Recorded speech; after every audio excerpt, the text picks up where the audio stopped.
What has Total Warhammer patch 6.2 changed, and how has it improved the game? That's what this video is going to be about. So, I'm not just going to be going over the patch notes or anything like that. I want to show you in-game some of the changes, and I want to talk about these changes a lot, because I think a lot of you guys like more podcast stylism videos, and just reading the patch notes is kind of boring and wouldn't keep viewer retention anyway. So I'm not just going to read over the patch notes. I'm going to show you in-game a lot of these different things.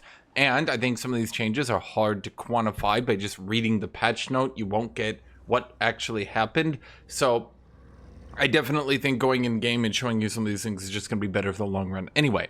So 6.2 did introduce a lot of things, which I will get into later, but unfortunately, when they were introducing a lot of these things, when they put the patch notes on Steam, one of the highlights included stopped effects that grant Snipe from also granting Slayer. There's not a highlight. The patch did 3 major things, and literally none of them were actually listed on their patch highlights. I'm not sure why they did that, but this is just horribly, horribly stupid and wrong. So for those of you guys who don't know, Total Warhammer 3 is getting to be quite an old game. It combines Total Warhammer 1, Total Warhammer 2, and Total Warhammer 3 into a very large game map. Because of that, the game size has sort of skyrocketed over time, and it's become less and less optimized as time goes on. So patch 6.2, one of the major things that they first changed here, is reducing the game file size from almost 120 gigs to 82 gigs. I think it was about a 27% size decrease. This, of course, comes with some significant optimizations and faster load times, less data storage, things like that. The game overall runs much better, which I'll get into in a second, and overall is just a large improvement. So now we're going to start talking about the game and showing some of the other changes of the patch, because I just wanted to say that it's actually a very large change and quite good for patch 6.2. Now, before I go into the game, make sure to like, make sure to subscribe, make sure to leave a comment down below. And as always, if you guys leave me any feedback, that helps me make my videos even better. And again, this video will be kind of, I'm not going to be doing like a formal review of everything Total Warhammer 3 from patch 6.2. That'd be boring to just go over the patch notes. I'm going to do like an informal review. I'm just going to take my time and talk about as many things as I want, because that's generally what you guys enjoy anyway. So here we go. First off, patch 6.2. What has it done the most? Okay, what would I say is the biggest change of patch 6.2? Ironically, despite the other changes, the biggest change that they've done is, in my opinion, the load times.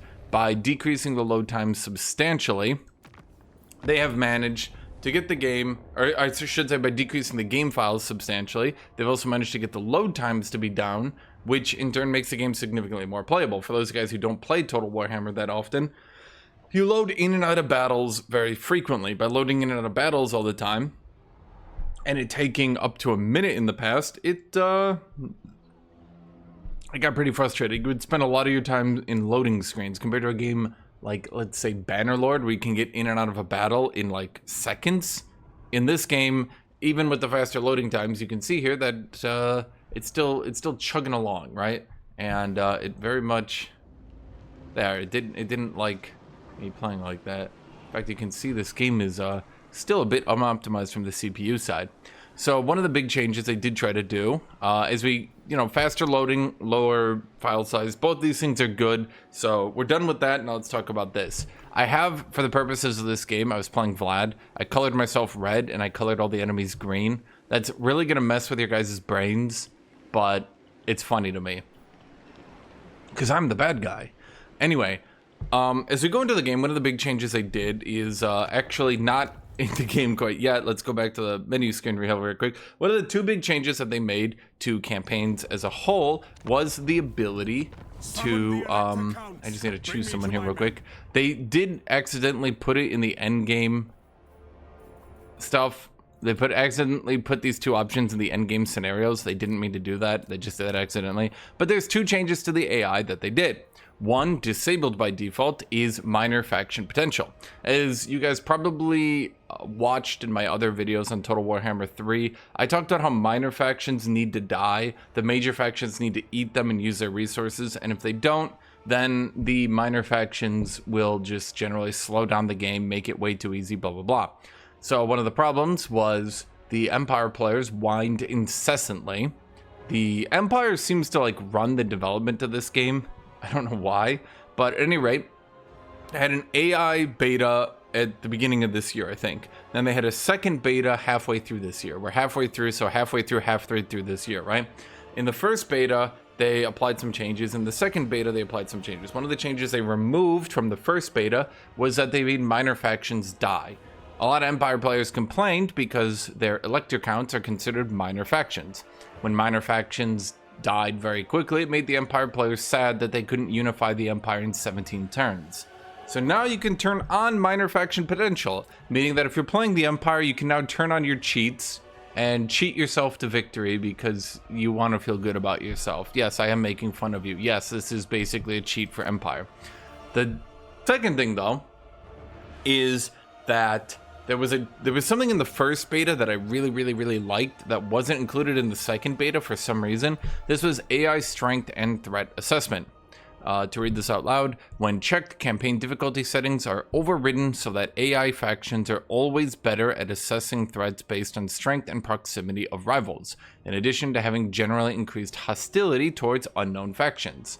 So this generally just makes the AI increasingly hostile, and what will generally happen, unfortunately, is if the AI meets another faction and then they exist next to each other for a while, they'll end up being very peaceful to each other.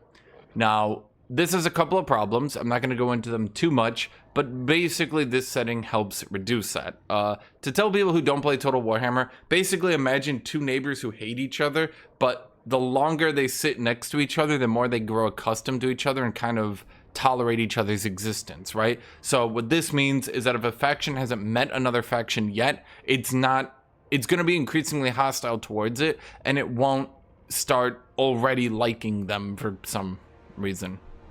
Anyway, with this unchecked and this checked, which is the default, it makes the AI a bit better at expanding. But, of course, this has caused some other issues, which I'm now going to be going into.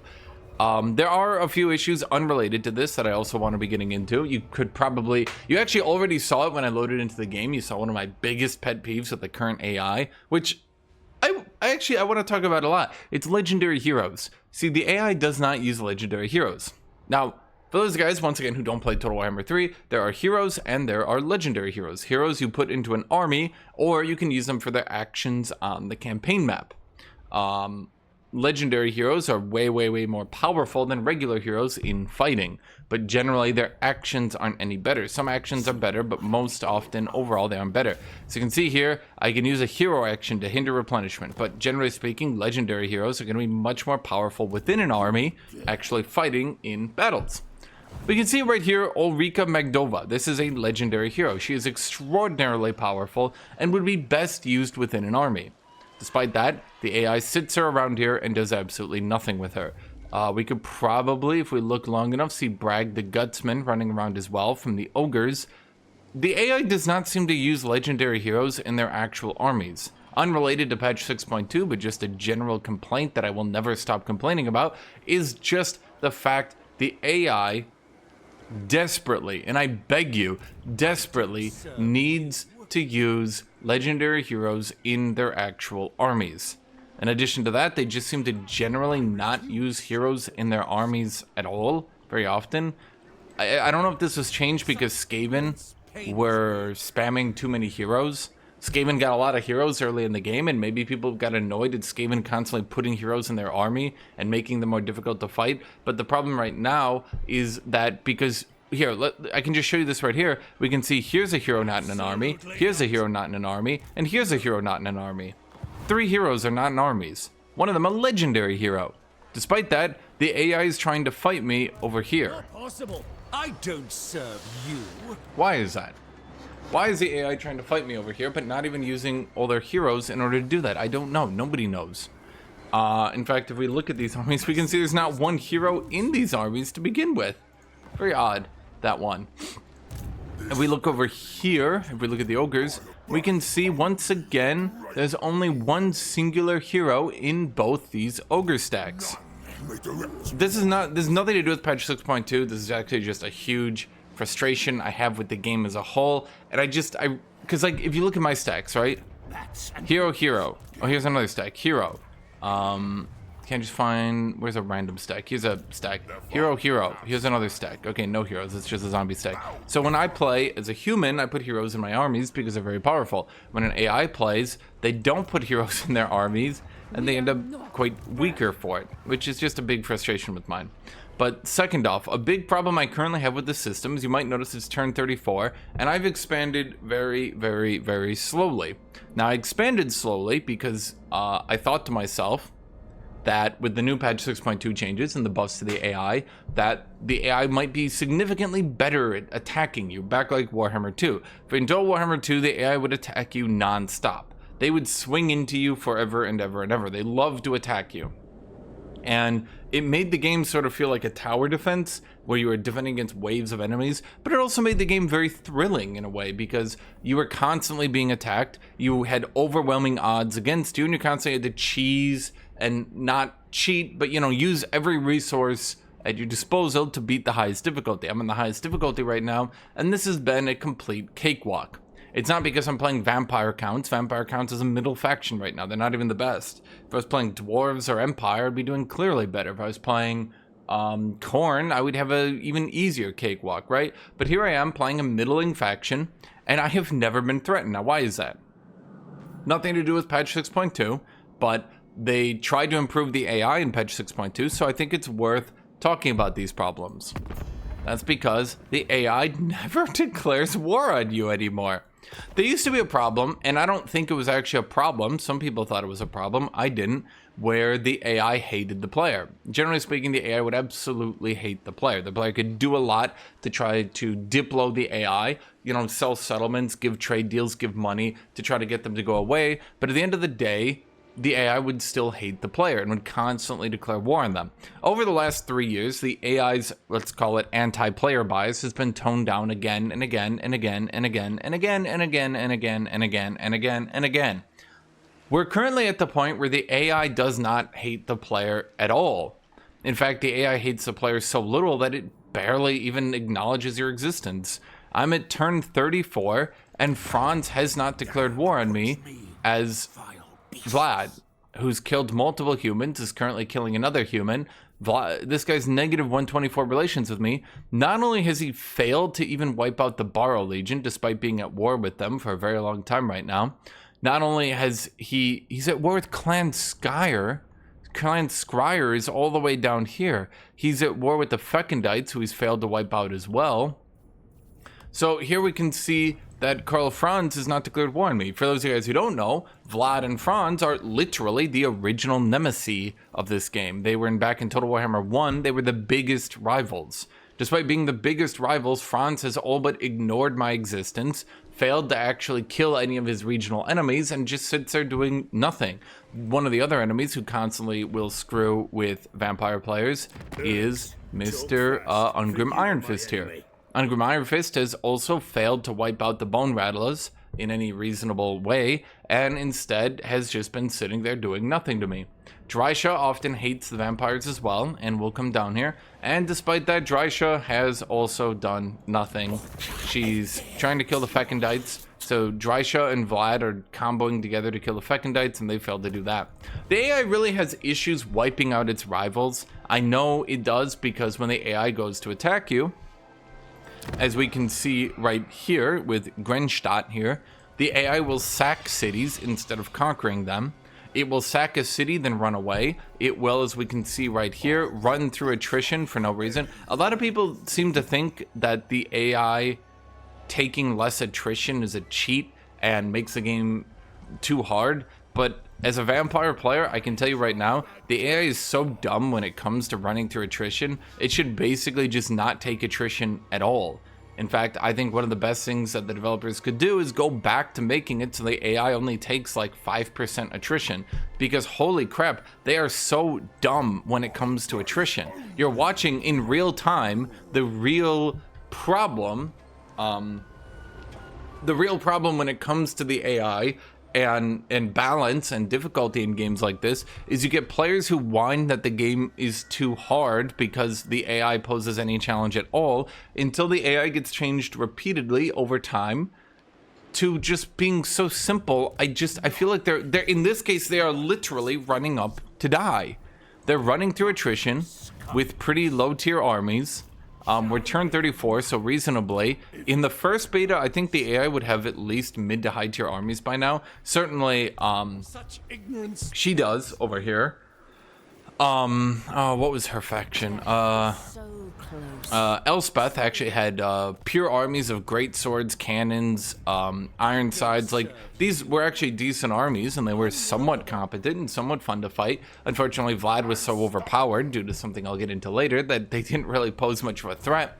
But the ogres don't seem to have high tier armies, and they're just running through the attrition to die, which doesn't make any sense to me. Why would players complain to allow attrition to continue to hit the AI if the AI still hasn't been programmed to understand what attrition even is? It could walk through an encampment stance.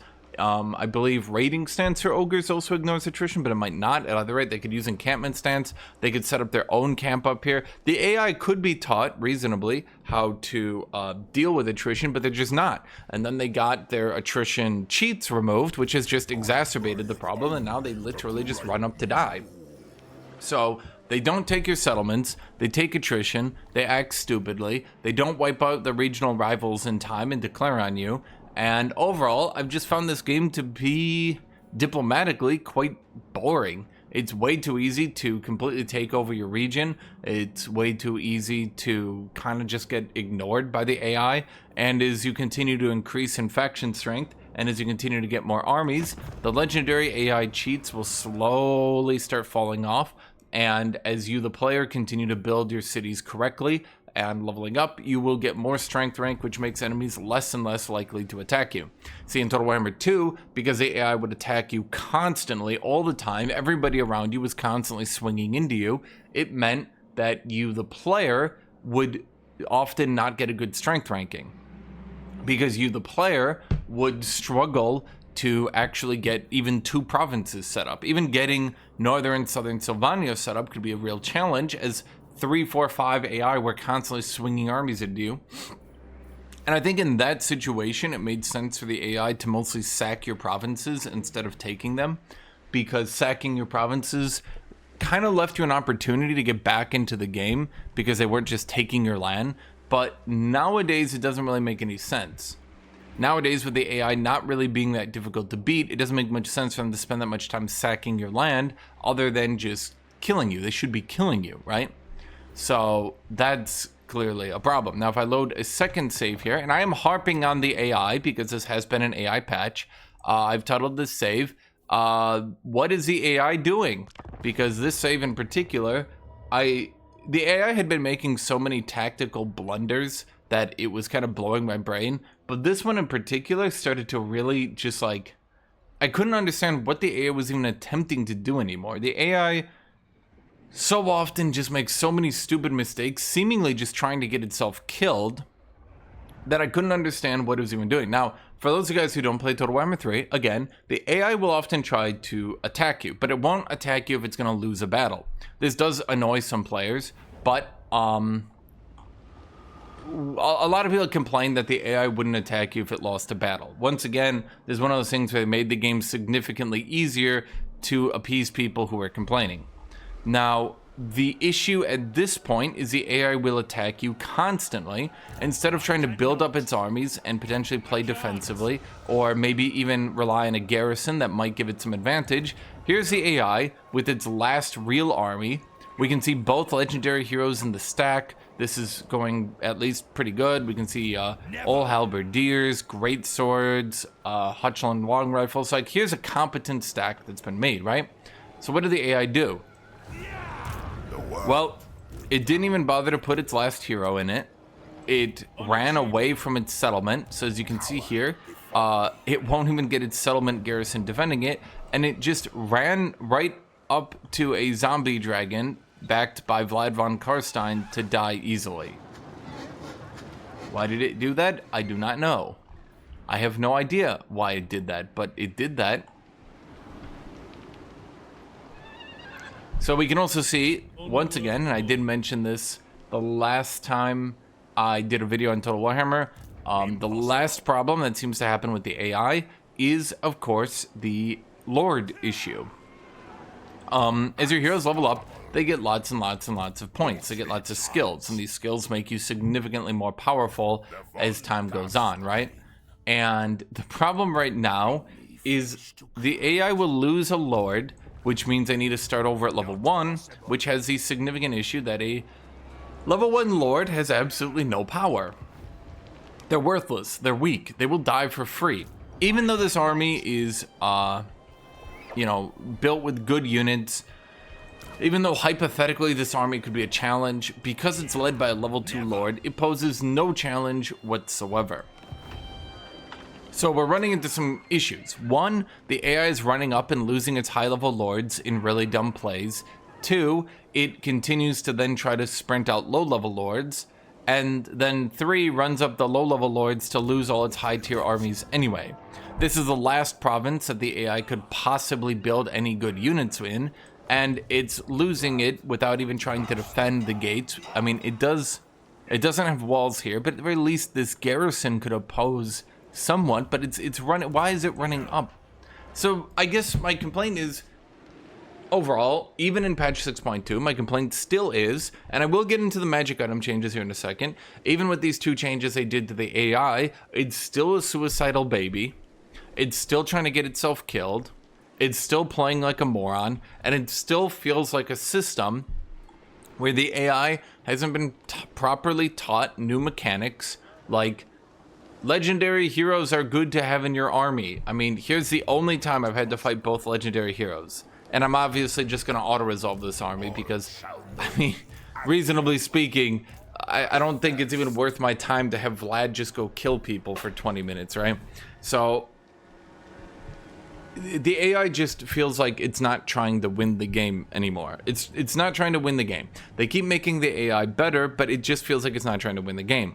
They need to make the AI stop sacking. They need to make the AI conquer land. They need to make the AI put its heroes in its armies. And importantly, they need to make the AI actually work with itself, keep its armies together, keep itself united, and it needs to defend its land when given the opportunity. Attacking makes no sense when you can't win.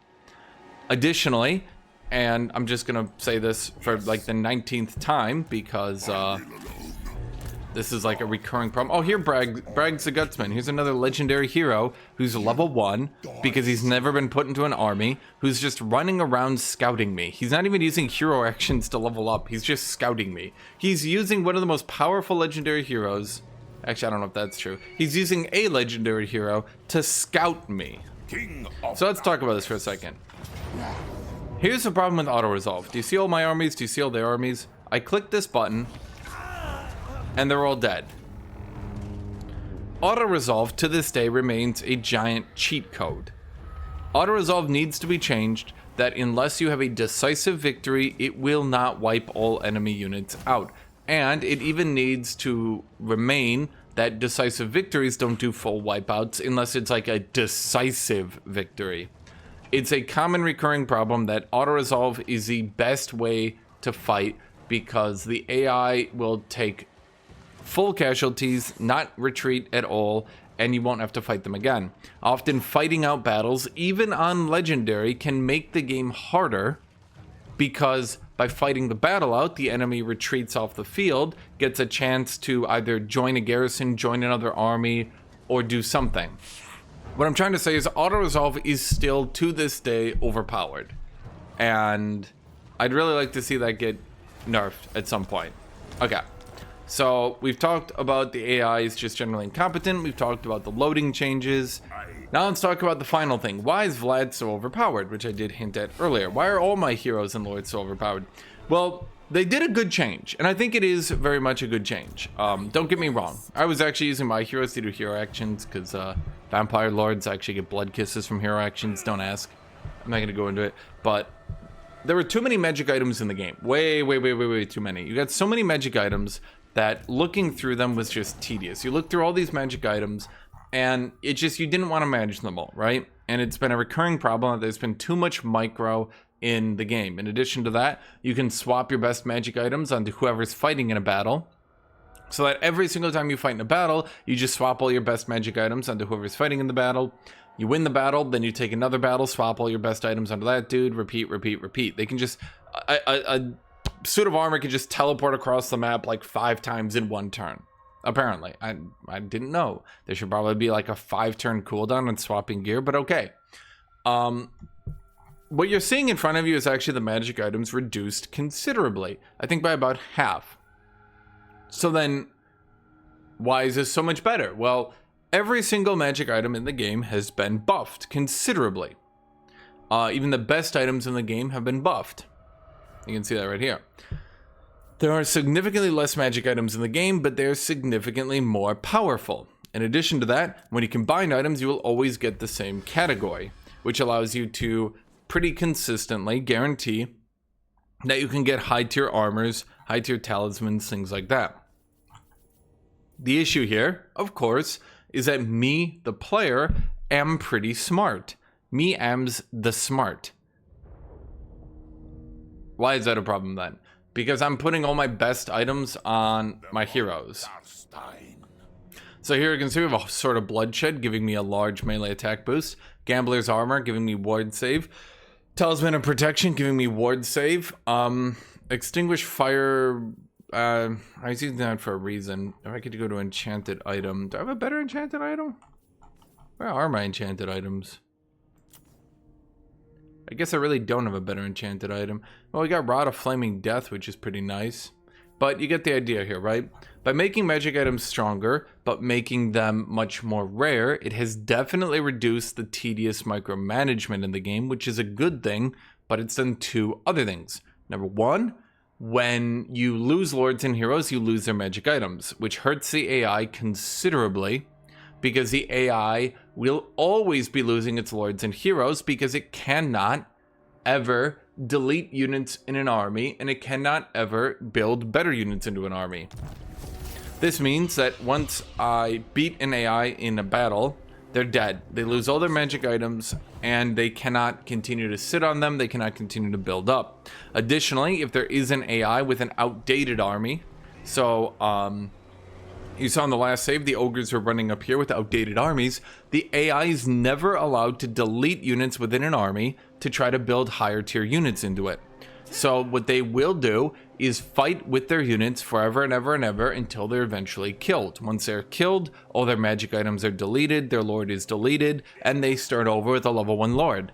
This is obviously a significant problem for the AI, because the AI constantly is resetting its progress and being obliterated. This gives the player even more advantage because the player will never lose their magic items unless you lose a battle, which some people reload battles. I don't. Like if I lose, okay, you know, tough titties, I guess.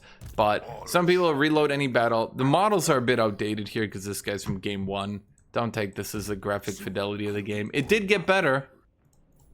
At any rate, the player will generally never lose magic items. The player will generally never lose levels. Sometimes they will, sometimes they won't. At either rate, the AI does have some cheats at getting its lords more XP per turn. But once their lord dies, presuming they were below level 20 and hadn't achieved immortality, once their lord dies, they reset back to level 1.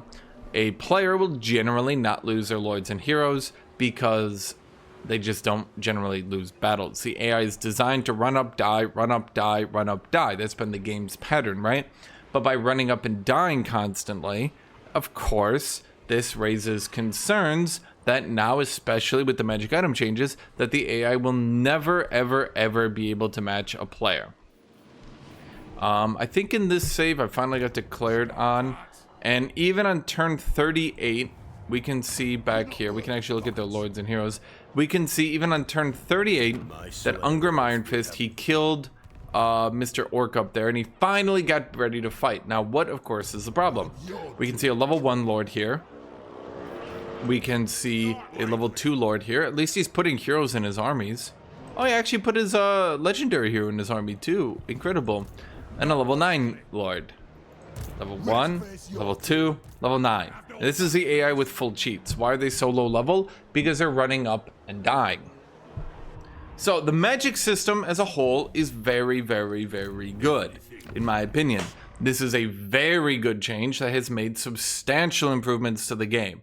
I do not like managing so many magic items. Nobody does. I'd rather have fewer items of much higher quality. That 11 out of 10 change. Like, incredible. Very well done, in my opinion. But now it's made another move towards preferring the player. And we can see here, so we get an Obsidian Amulet, Civian Lodestone. I combine these two, and it's a Talisman of Preservation. Here's the thing, I just did that in real time. You guys saw, I didn't plan this. This was complete RNG. There's my 4th Talisman of Preservation. Why is that? I'm explaining another problem. They put the system in a way that if you're using items, the system prefers to give you more of those items. You just saw in front of you the real-time problem happening here. Let's see, can I do it again? If I do it again, that's a Talisman of Endurance. Oh, that's actually pretty good now. Battle Healing Cap, I like that. Okay, so let's do Talisman of Endurance and, oh, your Talisman. Is there one more green Talisman? Okay, here we go. Okay, I just did that in real time, right in front of you. 2 RNG'd, 2 Talisman of Preservations. Obviously, as a player, I know which items are good, which items are spammable, and I will put them onto my heroes and my lords.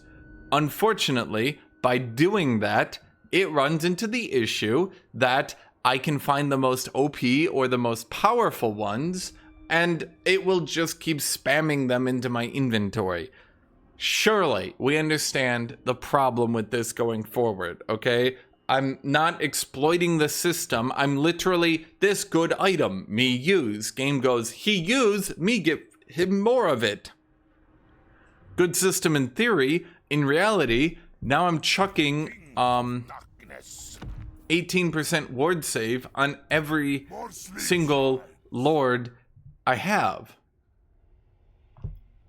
Do you see? Okay, sure. I don't need to say more, right? Like, you all see the problem right in front of you. All right.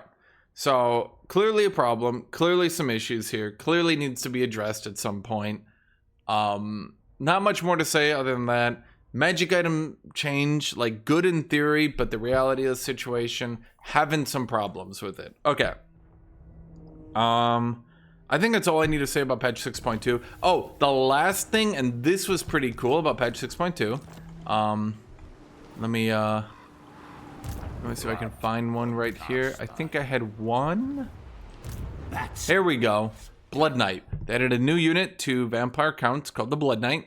It is a Blood Knight with Lance, who's now called Blood Knight with Lance, but he's made for fighting in melee against infantry. He's obviously not as strong as we'd want Blood Knights to be. Blood Knights are supposed to be some of the strongest, if not the strongest characters in this universe. So I think they're a bit understat compared to where they're supposed to be. But it is nice for vampire counts to have some high-level infantry killers. It was a bit frustrating that vampire counts were basically nothing but large unit killers with the Blood Knight Lances, with the Terrorgeist, being very good at killing big units. Your best units for killing actual infantry were Black Knights, who got power creeped. Well, I mean, not power creeped. They're quite good. Black Knights are quite good. Spamming them is a good way to win a campaign, right? But as we start reaching the late game, as we start having to fight tougher infantry, you know, they weren't exactly up to snuff. So basically, in comes the Blood Knight regular guy, and he's just a directly upgraded Black Knight, doing his exact job, but better. Going from Armor Pen 12 to Armor Pen 19. I think this is a really cool change. I just like Blood Dragons. They're really cool units. So a free patch, adding a free unit. I really like that. That's really cool. Maybe it could have been, you know, a little bit stronger, but overall it's fine. I don't think anyone complains about free stuff, right? And definitely a free unit that fills a role that vampires definitely needed. I think there'll probably be a vampire DLC in the future with like a high-end infantry, but it also seems that they're pretty keen on vampires having outrageously good like tier 2.5 infantry, and then they cap. So you get to tier 2.5 and that's it. You can't go higher than that. And then after that, you're relying on large monsters and you're relying on Blood Knights. But one last issue I do have with this system right now, and I'm just gonna say this, there is a clear problem, and I can just show you this in real time.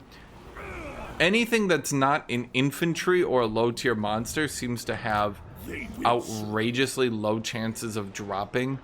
Here we can see one mortis engine. I mean, I fought like 9 gajillion battles over here, but here we can see, let's see, 1 blood knight, 1 mortis engine, and not a single terrorgeist. So even on the biggest battlefield I have, we have 1 blood knight, 1 mortis engine, and no terrorgeist. Throughout all these battlefields here, you can probably see them. I've fought a lot and I've used lots of zombies, and there's a clear problem where right now zombies, or I should say at the very least, these battlefields, and for those of you guys who don't play vampire accounts, when you fight and lose lots of units, you get these casualty markers, and these are supposed to summon higher tier units. And if you have lots of undead corruption, it's supposed to help that. But right now, it seems they kind of screwed with the raised dead pool, and it prefers to summon tier 2 and tier 3 units heavily. Tier 4 and above units basically kind of just don't appear anymore, which they are a lot of upkeep. It's not just like free to get them early game, but it also means now vampire accounts, in order to get these high tier units in any reasonable quantity, they need to get their settlements up to tier 5, but because vampire accounts don't have any way to actually like reduce building costs in any reasonable capacity, lots of these better factions can reduce building costs a lot.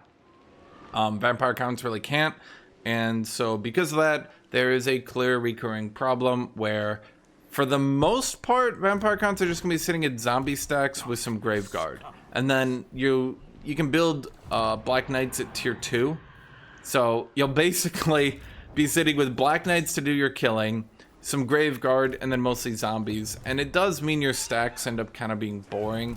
You can see I managed to get 1 mortis engine.